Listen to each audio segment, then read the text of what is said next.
Ladies and gentlemen, mesdames et messieurs, bonjour. After a year and a half hiatus, a couple people asked me if I was going to make a new one. Well, last minute, a godlike creature from out west decided to bless us with his presents today. He escaped Cambridge, I don't know, seems like 20 years ago or something like Almost, that. yeah. One of the few people that would make me miss the F1 qualification at Monza. He also shares the best friend status with Irvin Russell. So you and I think, share the best, or one of his best friend status. Yeah. Irvin Schmervin Russell, a professional bike racer and musician. We'll talk this further down the road. A Cro-Mag and croissant connoisseur. Hardcore Cro-Mag connoisseur, I should say. A vegan and Sea Shepherd enthusiast. An audiophile, because I've seen many pictures of some yummy speakers on your profile over the years. True. So, ladies and gentlemen, Mr. Cookie fucking Losee. Oh, hey. Hello there. How are you? Good. Thanks for joining us in this home studio in the Waterloo of Ontario. Thank you for having me. I'm honored. Before you take the big long trek with the family back to Pemberton? Pemberton. Yep. Hi, Sammy. Hi, kids, if you're watching this. All right, well, let's get into this. When and why did you start playing? And what do you play, actually? What is your instrument of choice nowadays? Well, I'm a bass player. Yeah, I play the bass. And, I play other stuff. I play guitar and some keys and electronic doodads. And I hit some drums. I was schooled in trumpet for a while. Oh. But, I do play. I'm a bass player. Bass. There you go. And when did I start? Yeah, how long? Started when I was 15 playing the bass. Like I messed around with it here and there. Actually, the first time I touched a bass, I was a small child, a small boy. And I definitely loved it immediately. My uncle let me just smash around on one, and it was cool. And I used to go stare at them at the music store when I was little. We'd walk down to the little shop downtown and look at them. But have you ever played the same bass or the same bass brand and such? As that first one? Well, have you switched brand in the last? I've had the same bass since 1988. Oh, okay. And so I'm pretty stuck on it, yeah. And what is it? It's a Fender Jazz bass. It's very customized. I've done a lot of things to it. Have you seen that book of bass by Geddy Lee? Yeah, my mom bought that for me for Christmas. Oh my goodness! Yeah. I'm so stoked on it. It's pretty amazing to just sit there and look at it. But I'm also going to read it from cover to cover and spend some time with it. Nice. Yeah. Yeah, I've not seen it in person, but now you're the second person I know that owns it. They said the pictures are it's a beautiful fantastic. Plane. It was well done. All right, other question for you, sir. Can you cry underwater? Yeah, I think absolutely, yeah. Yeah? Yeah, that's a funny question. But I'm sure you can. There's more coming. I do know the answer. You can, yes. Yeah. Your tear duct are able to send depends how deep you are, obviously, but you can. Oh, right, because there'd be a pressure thing at some point. Correct. Uh-huh. Who was your first teacher or other music teachers in your younger Cookie life? I had a piano teacher, when I was a kid. Go to the piano lessons. I think her name was Mrs. Miller. I had school teachers for music, like at high school. But they're not great, awesome examples of people I want to talk about, so we'll move on from that. And that's, it's a funny... I had a lot of angst in high school, so I didn't deal well with those people. But I didn't do a lot of instruction on my instrument, on bass. I didn't get a lot of lessons until I went to college. Much later, I went back to college and took jazz at Mohawk. And I had a great teacher there named Paul Novotny, who's a string bass player, and he plays with a guy named Joe Seeley, and he does a lot of work out west now. He could be the best bass player I've ever heard. Really? And he has a melodic way of playing the string bass that's like nobody else on the planet. And so because he was so fantastic, I would listen to what he was telling me, and he taught me a lot about playing the bass. And I still think about him a lot. That's too. a nice segue into my next question, actually, is what is your fondest musical memory? Whether you're, 11 or 30, 40s, I don't know if I have a favorite. Like, or one that makes you pick up that bass every time.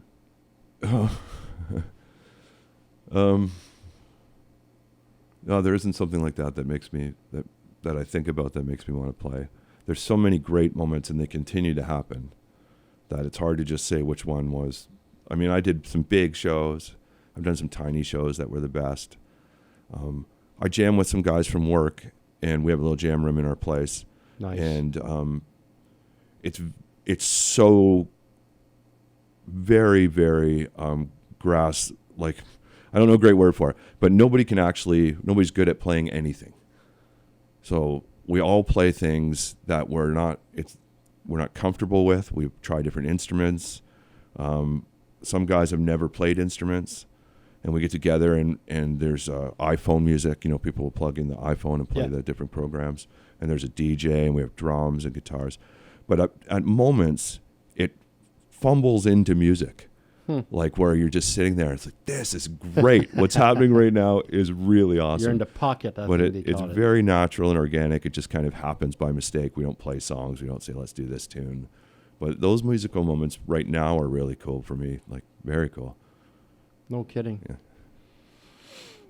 This question will blow your mind. Oh, okay. You ready? I'm ready. Let's do it. Just warming it up. Why does McDonald's not sell hot dogs? That's pretty ironic that I'm asking this to a vegan, but did you ever stop and thought for a minute, they don't sell hot dogs? What? Why? I know for a fact that they did some test, like market testing for the hot dog. And I know that because I actually worked at McDonald's when I was 18.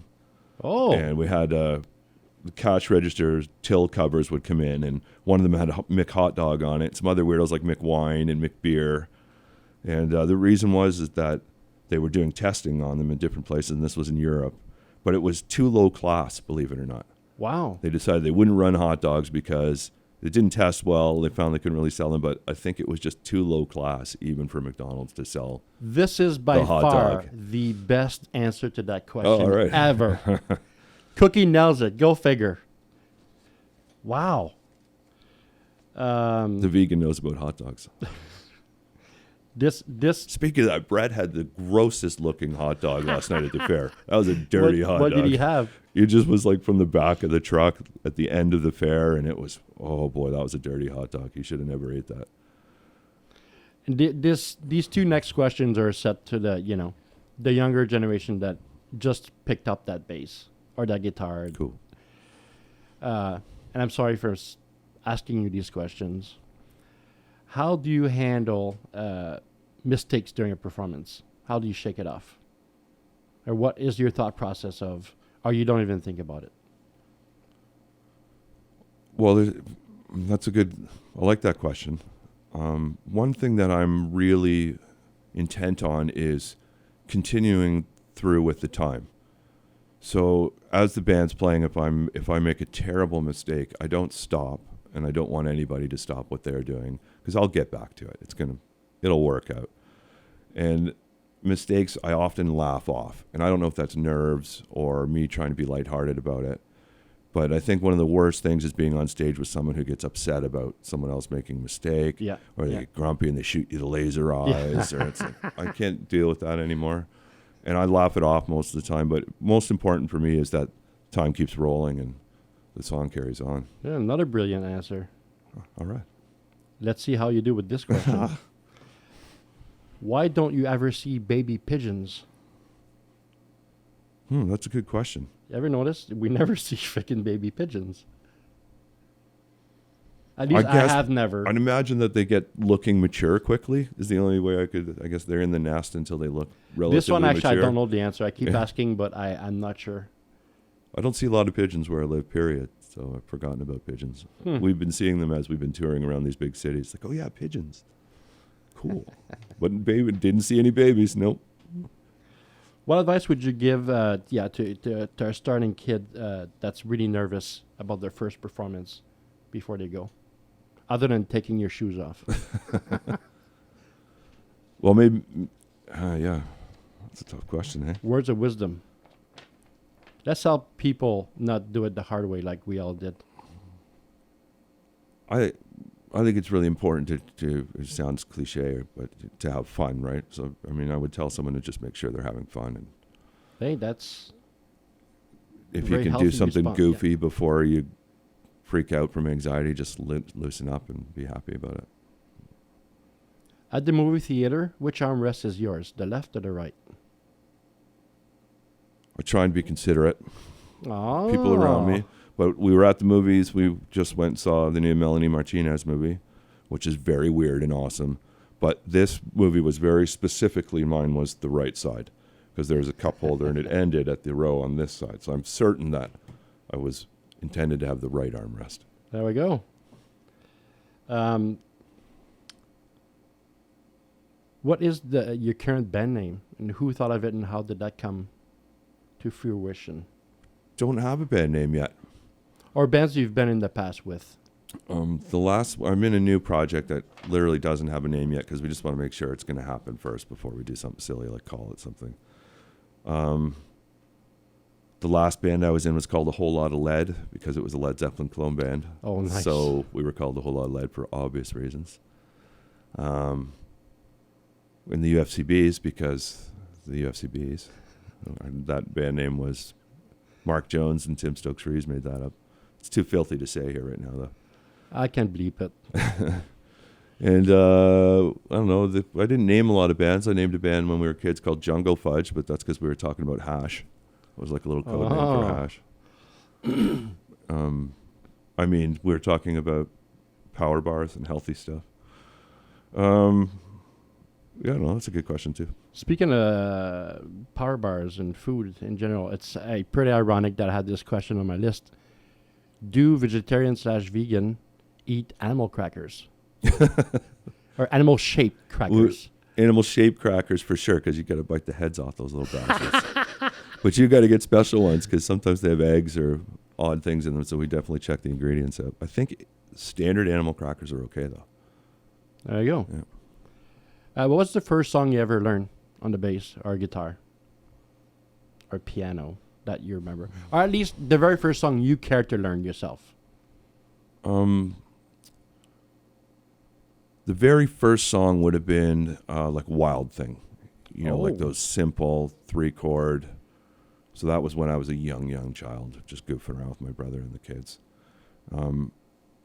Songs that I spent really a long time with were school jazz numbers where I would try and chart out the bass line, and that helped me learn how to play because I really got thrust into it. Because I could read bass clef as a piano player, I got stuck on the bass at high school because I could read bass clef. So I was sort of, before I could even play, I was trying to learn songs from music, and so probably a jazz tune from high school was the first thing I really spent time on. Cool. Almost a few more questions. This one's a good one. They're all good ones. Well, thank you, sir. Yeah. I just, put all these crazy things I wanted myself, and I asked my friends. How about this here? Let's talk about this. I'll in post I'll put it on the screen there. But Heck yeah. this is there's so much awesomeness in this picture. I'm stumbling for words here. Yeah. So do you remember the place with who you were playing? Yeah, I do. Or fully. what caused this event or this fashion statement? The cause was the Times. It's 1989 maybe. Okay. At the Corktown. Might have been 1990 at the Corktown, Hamilton. And why it looks like the lights are on in the place, I don't know. Maybe they were. I don't know what kind of gig Or it could have been a was, photographer, your flashlight maybe Maybe. or something. but we were into wearing goofy clothes. Everybody did it. Like it was sort of a weird Chili Peppers kind of fad thing back in the day. But all the bands did that. We dressed goofy. It was part of getting attention. And this particular band was called Sing Along with Tonto. And that was our whole thing. And we had a tickle trunk of outfits that we'd throw on before the show. And Nice. we always dressed silly. And people liked it. Like, it was what bands did at the time, so it wasn't way out there. But, I mean, that particular outfit is a bit far with the dashiki and the checkers and whatnot. I've considered making this as my wallpaper on my computer for you today, but I was like, okay, I don't want to piss him off. I don't know. Maybe he doesn't want people to see. It is on your profile, so I figured, hey, he's probably good with it. But we were we played a show in New York City, and we had a write-up in Billboard magazine, which we were very honored, of course, right, because Billboard magazine. But the write-up said, gnarly hair and even the almighty groove takes second place to righteous threads and gnarly hair. nice. Maybe I mixed the words up a little bit, but it was like, they basically said, we can't play at all, but we look rad. And it was relatively true. I'll still stick with that. Good look going, but... Second and last question for you, sir. Oh.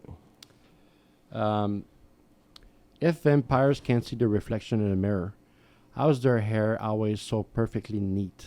It is dialed, isn't it? Yeah, it's like it's perfect. How the hell do they do that?